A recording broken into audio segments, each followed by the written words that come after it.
KSLA News 12 at 4 continues. It's after 4:30. I'm Alexandria Savage. Here's your top stories on KSLA News 12 at 4. It's our 4 at 4. One of the McCurtain County leaders who reportedly was recorded as making racist and threatening remarks has now resigned. Today, we learned County Commissioner Mark Jennings resigned from his post this morning. He is one of 4 county leaders accused of making those racist and threatening remarks. Logansport High School says they were made aware of a potential threat by a student. The DeSoto Parish Sheriff's Office says the student who made the threat doesn't have the capability to do such a thing. According to school officials, the student is not on campus and will not return until the investigation is complete. The FDA approves additional doses of bivalent COVID vaccine boosters. Bivalent coronavirus vaccines fight both the original strain of the virus as well as Omicron and its spinoffs. The changes allow people ages 65 and older and certain people with weakened immunity to get additional doses before the fall's vaccination campaigns. President Biden will sign an executive order aimed at expanding access to long-term care and child care. The order will issue more than 50 directives across nearly every cabinet-level agency. Federal agencies will be directed to identify grant programs that can support child care and long-term care for people. Right now, you can read all of today's top breaking news and headlines on our KSLA News 12 app. We'll send you the first alert to breaking or developing news we cover throughout the day.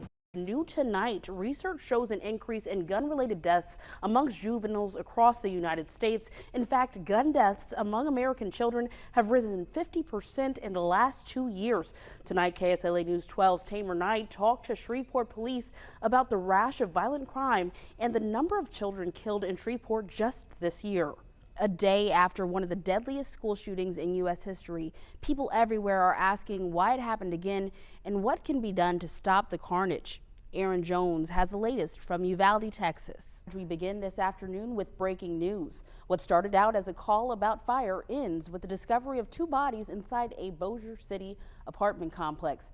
Now Bossier police are investigating. Tonight marks 1 week since the LSU Tigers beat Iowa to claim the school's first ever national title in basketball. And one thing Louisiana knows how to do well is celebrate. Tonight we recap the historic celebration LSU held all week long. Jeff, I enjoyed watching the rain from my garden yesterday. Is there more headed our way? There is actually, Alexandra. Real crawfish eaters suck the juice out the head. So Okay. You gotta suck juice out the head. So, you know, you gotta. Oh, okay. Oh, okay. Okay, we gonna see. We gonna. There's some spice there for sure. Yes. First aware, first alert. KSLA News 12 at 4 continues. It's after 4:30. I'm Alexandria Savage. Here's your top stories on KSLA News 12 at 4. It's our 4 at 4.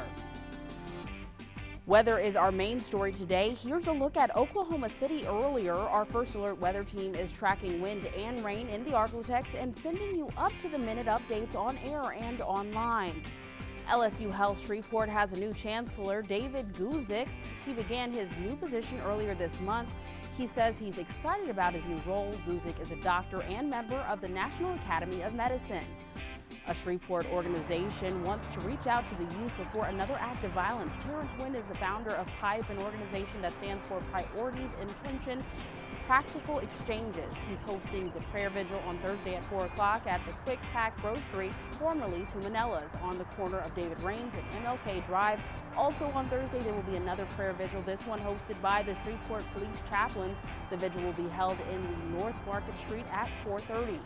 Grambling University police are looking for persons of interest in a fight where shots were fired. According to a source from the university, the shots were fired at the Tiger Village Apartments last Thursday. We're told no one was hit in the gunfire. If you have any information on the shots fired, call university police. Right now, you can read all of today's top breaking news and headlines on our KSLA News 12 app. Now it's time for another look at our weather. We can tell you what we see. Louisiana State Police, as you said, are on the way, and they're the only ones permitted to speak about what's happening here right now. What I can tell you is Chief Wayne Smith is on scene, as well as the deputy chief. There are 4 vehicles that are Shreveport police, at least, and maybe one undercover type of vehicle. The jury was given 3 different options, finding Watkins guilty of first-degree murder, second-degree murder, or manslaughter on 2 charges. They came back with a verdict of first-degree murder, guilty. Sheriff Steve Prater says that action of stopping and searching the student and recovering a gun from his backpack could have been life-saving. Results were coming in, but when they saw that 100% of the precincts in that unofficial result, the excitement was audible. We're right in the backyard of Louisiana Daiquiri Cafe, and it's really cool that this event is happening tonight because it's running in conjunction with Black Business Month. Well, there's a Tony's tent, and there's also the smell of barbecue in the air, so I'm assuming I'm in the right place. Shreveport mayoral candidate Melvin Slack was served a restraining order just inside these doors by deputies on Monday. Less than 24 hours later, he climbed these steps and filed some paperwork of his own. On this morning, I did the same thing. I have filed me a petition for her to stop effing with me. You heard me.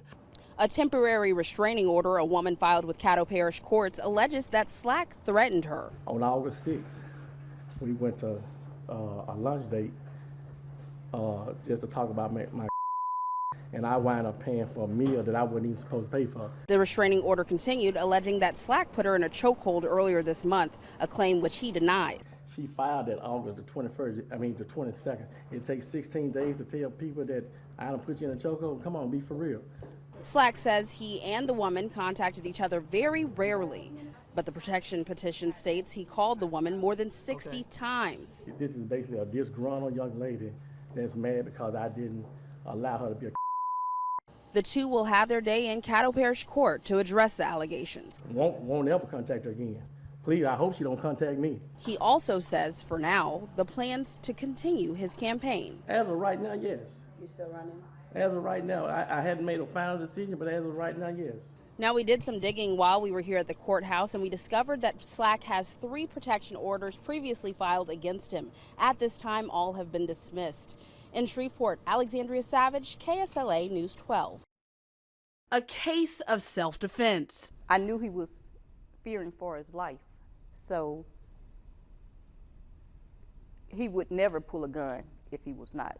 Now 34-year-old Shreveport native Christopher Dooley, better known as Hurricane Chris, shot 32-year-old Danzaria Ferris Jr. at this former Texaco station on Hollywood Avenue in Shreveport.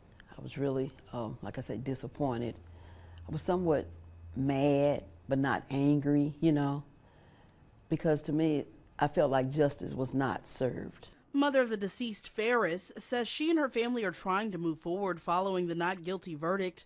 2 mothers, 2 families forever changed after their sons had a brief encounter. I got the phone call and I rushed to the scene. At first, I didn't know what had happened.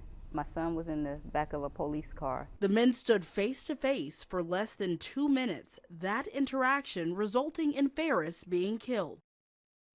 You have your son, you have your grandson, and you have all your family.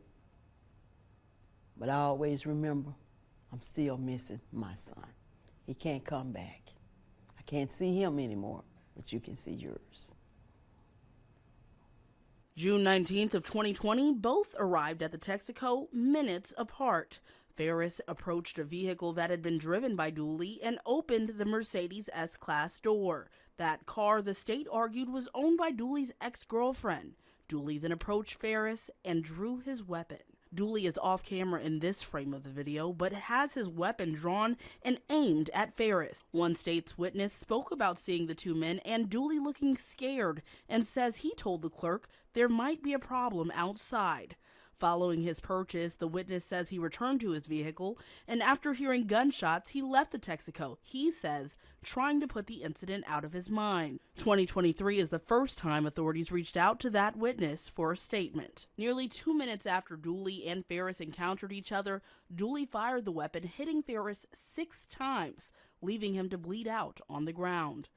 Dooley left the Texaco briefly before calling 911 and returned to the Texaco to turn himself in to police on scene. Ferris's mother watched the video with jurors repeatedly during the trial, saying she had to face it. She had this message for Dooley. I just hope you find in your heart to do right towards everybody. Throughout the 7 days of testimony, the state called 9 witnesses. A forensic pathologist showed the graphic and gruesome details of Ferris's fatal injuries. He also revealed that Ferris only had caffeine in his system when he died. The defense only called 2 witnesses, including Dooley. During that testimony, he stated, "Yes, I fired the weapon because I was in total fear for my life." Knowing that you might not walk out with your son was the worst feeling ever. I basically told them we walked in here together and we're going to all walk out together. Manifesting the outcome of the trial, not guilty of second-degree murder or possession of stolen things. I was actually standing down the hall when he came out. He grabbed me, we hugged, and I said, "I get to take my boy home." Something Ferris's mother unfortunately will never be able to do again, but she's choosing to remember him how he was. The laughs, the tears, the happy times, the good times, the bad times, the sad times, his voice, the things he did. Yeah, we're not going to ever forget him, never. Neither family will be able to forget this incident, but both say they plan to move forward.